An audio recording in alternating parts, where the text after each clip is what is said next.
each other our new keys. I was gonna start this video off by being nice about this, but I decided to change my mind.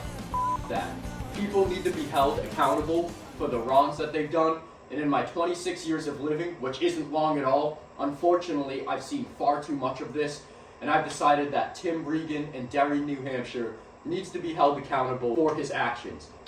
I used to vinyl wrap cars commercially for people, and I've actually slowed that down to do YouTube full time, and I'm still answering my old clients and doing work for friends, but for the most part, I've stopped accepting completely new customers simply because I have so many things going on and I want to really focus on this one thing.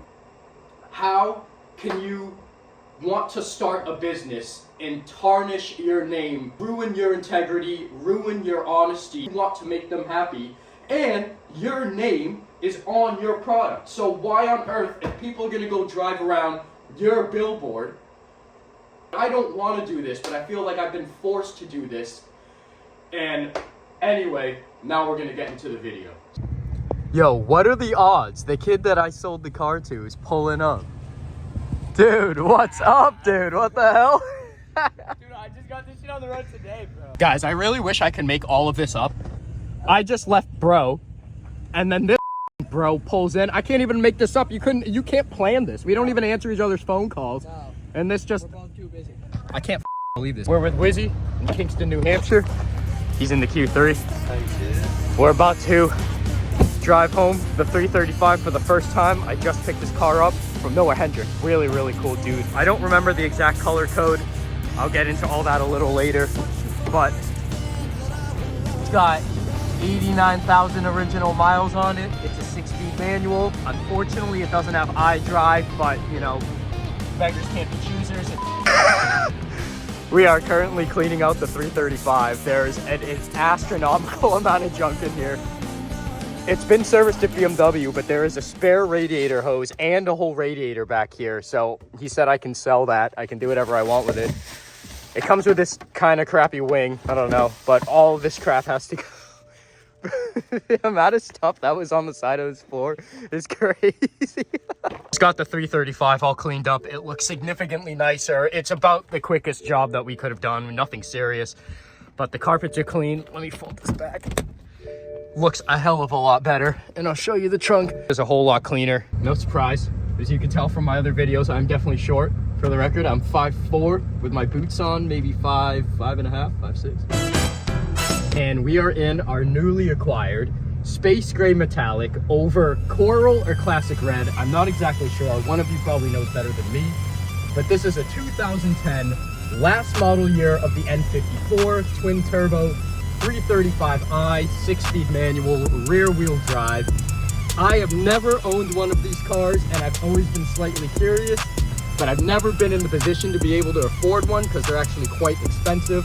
But this car is absolutely lovely. As some of you might know, many of you might not, I started my car addiction with BMW. So I started off as an enormous BMW enthusiast, and it's probably been 4 or 5 years since I've gotten into another one, and it feels really remarkable.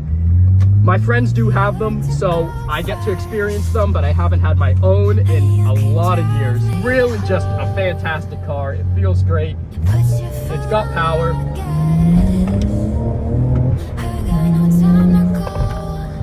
Oh, it's got 89,000 miles on it. It's a clean title car, no accidents. It's got 4 owners. The guy I bought it from is a really, really nice guy. He's actually going through quite an unfortunate event. His 5-year-old daughter has cancer.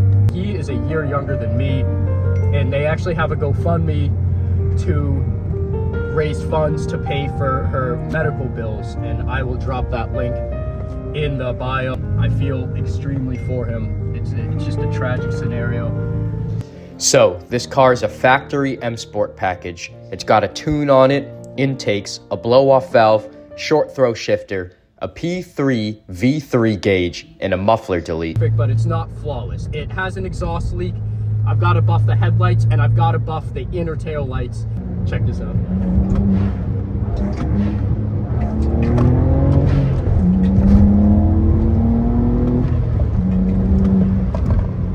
So it's certainly quick. It's not the fastest thing in the world. It's not 911 fast, and I don't even think it's Panamera Turbo fast. Woo!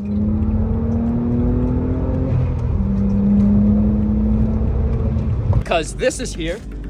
I can tell you a little bit about this. You guys have seen it briefly. This is my 1994 Nissan D21 hard body, single cab, short bed pickup. It is a 5-speed manual, and the truck only has 57,000 miles on it. And this truck I do plan on selling. Goran's doing paint correction for me and an undercoating on it. But I found this truck in Old Town, Maine, and I got a phenomenal deal on it. I did a little bit of work. I brought it to a couple shops to have things like wheel bearings and calipers and brake lines done in the front. Fifth gear didn't work when I originally bought it, as well as the speedometer and the odometer. But the original owner did a great job of logging the miles he went. Oh my God, I almost died. Wow, the odometer was not working. And now it works along with the speedometer, and I brought it to Precision Transmission and they fixed fifth gear, which is phenomenal. And then Chaotic did work on the front end. So this truck is really, really nice. It's so clean. I can't believe it. You don't see things like this in this age, in this condition, with this mileage. Remember, it's got 57,000 miles on it. 5-speed manual, single cab, rear wheel drive. Dream spec for a mini truck. It's got a tonneau cover on it, and Goran has the door lock, which is a good thing. And it's a stripper model, so no AC or radio. Factory in this truck. Let's see. Goran was just telling me about his 10,000 followers. Well, let's see. I'll start this thing up for you. Primer a little bit. I believe this truck it's not carbureted. It is fuel injected, but it has a distributor. E-brakes on. Yeah. Oh, good old Japanese engineering. This truck is truly phenomenal. I'm very excited to put this truck on the market. It's very nice in here. Nice and quiet. One of the long list of things the guy who had my truck was supposed to do was replace my front bumper, because you can see here it's all dented. I mean, it's really not that bad, but it does bother me because it's going to be a work truck, but it deserves to be somewhat nice. So for a long time, I've had this new OEM front bumper, and the chrome is actually in really good shape and it's not dented. I hope it's not sagging. I don't truly know if it will be or not until I put it on, but anyway. This upper plastic valance is only held on with plastic tabs, but it's pretty tough, so just be careful taking it apart. Before we continue on here, I wanted to show you these big ass clips that hold the lower valance on, and I know there's a couple different ways you could take this front bumper off, but what I'm doing is just unbolting the bumper from these brackets, and there's some on either side, and you can see some of the bolts here, but then the remaining bolts are behind this plastic, and then there's 10 millimeters on either side here. So I'm going to continue taking off the bottom valance, and then I can access the rest of the bolts to remove the metal.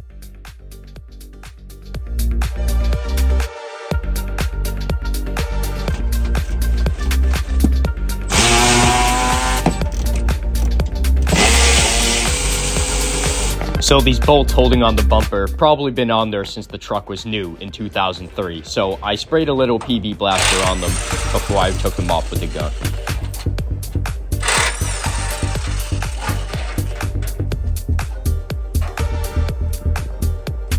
Got quite the mess here. That's the original valance that's going to go on the bottom. This is going to get replaced with this top valance, and then here's our new front bumper that's undented, and I think I can see that it's not going to sag. However, we have one bolt still in here that's attached. I'm assuming it rusted out on the original truck that it was on, so I have that on PV, and I'm going to try and take that out.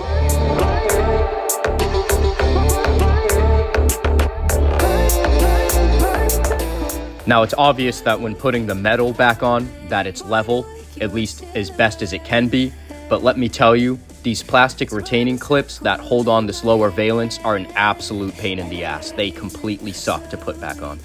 We now have the lower valance fully secure to the brand new bumper, or the brand new second-hand bumper. And now all we have left to do is put the new top valence on. So this is one of the reasons why I love the internet. You guys have been so helpful, and I've got a ton of advice for the truck. I've already, as I said, ordered the lift pump and the fuel sump. I actually went ahead and got brass O-ring bleeder screws, just testing my luck, but it didn't work. So now we have the Dorman fuel filter rebuild kit, and this is really cool. It was only $30, and Chevrolet wanted over $900 for the fuel filter housing. Dorman gives you picture instructions, which is super dope, but I already have a slight idea of what I'm doing, but that's gonna be helpful. And then here we go. Just a couple of O-rings, and a lot of you seem to think that this will fix my problem. Just to give you a visual inspection, I have already looked at these, but they are in great shape. These hoses are hard as a rock. The fuel lines are honestly in really good shape. It's just pretty impressive. I'm not sure if this was a New England truck its whole life. To be honest with you, I've neglected looking at the Carfax. The lines are in good shape. They don't look collapsed or extremely corroded. This job really was as straightforward as people made it out to be. The only interesting thing about it is on that plunger, the O-rings orientate, or they're not really O-rings, they're squares, but they orientate a certain way. So just make sure when you put those back together that they are facing the correct way.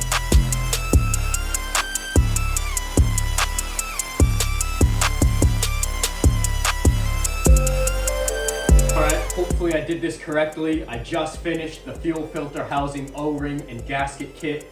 I made sure to lubricate them all with diesel before I put them in and snug them down. I also left diesel in the fuel filter itself, and I tried to make sure I didn't tighten anything too much, because I know that can be a problem. Along with the inspections of the fuel lines underneath the truck, I tried to do a good inspection of the ones under the engine, and they really all look pretty good, except for a couple that you'll see later on that I did replace because they looked a little questionable. There we go, yep. Oh yeah, look at that. Look at all that air. Yeehaw. This is how Grandma used to churn the butter. That we have a massive amount of pressure behind this pump, which is something that I didn't have before, so I already feel pretty good about this whole situation.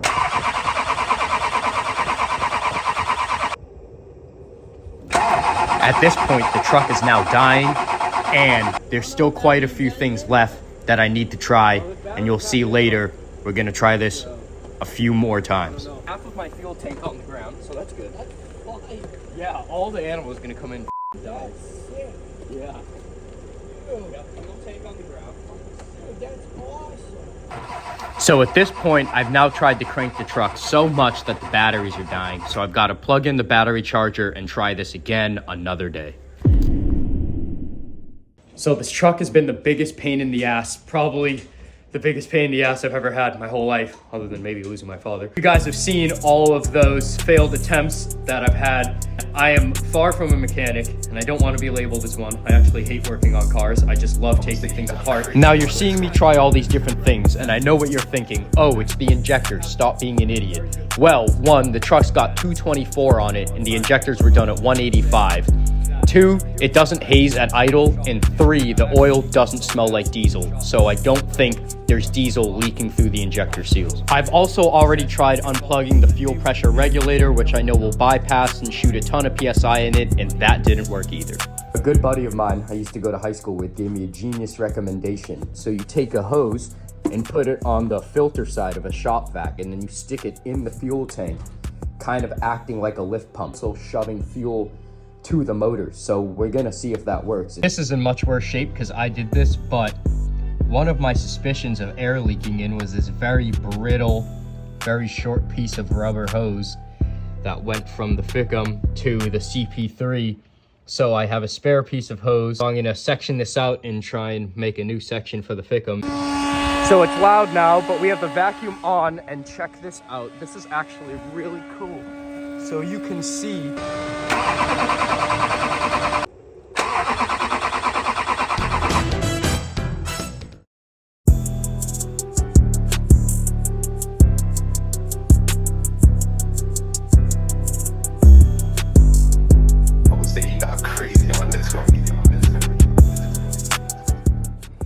So I've just got the used fuel injector control module I just bought in and connected with the fuel lines connected. I don't have these bolts in yet just in case it doesn't work. I guess, I don't know, it doesn't really matter because I can send the old one out anyway.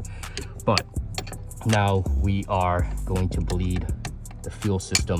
As you can see, a lot of air is coming out, which is a good thing. We want all of that air out of the system. And it's also a good thing because I think I replaced these O-rings when I did this kit in here correctly, but it doesn't even matter because I have the bypass kit, so this is gonna get deleted anyway.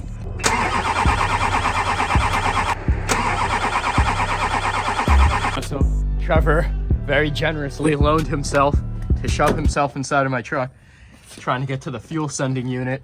And this is how we have the bed orientated. True professionals right here. I mean, I don't think it gets much better. Yeah, $300 later. This probably won't fix it, but at least it'll be new. And somewhere in here, we have things and an O-ring and fuel line remover stuff. New fuel sending unit in. Oh. All right, now truck start. Here's the moment I believe you've all been waiting for. The reason why I believe that the truck will not start.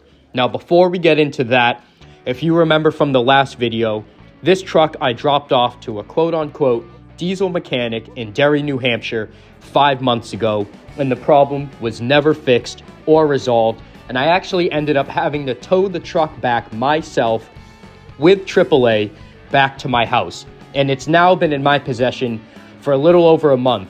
And over that course, I've done all these different things. I've checked the hard lines in the fuel, I've checked the braided lines in the fuel, and of course the obvious answer seems like the injectors, but like I stated earlier, there's no hazing at idle.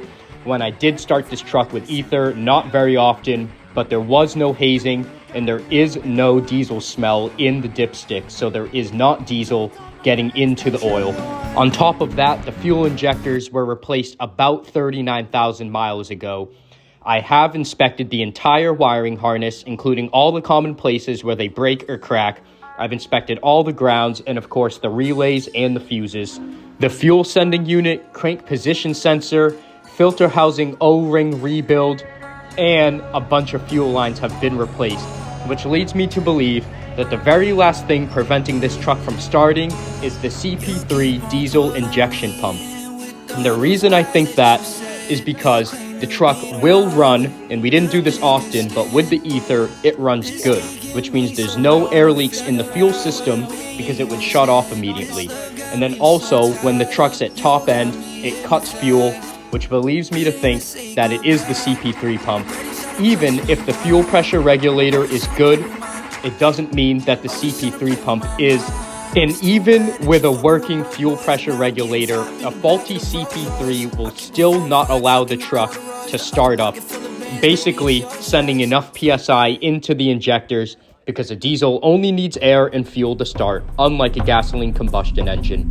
So that is my conclusion. I believe the reason this truck will not start under its own power is due to a faulty CP3 diesel injection pump.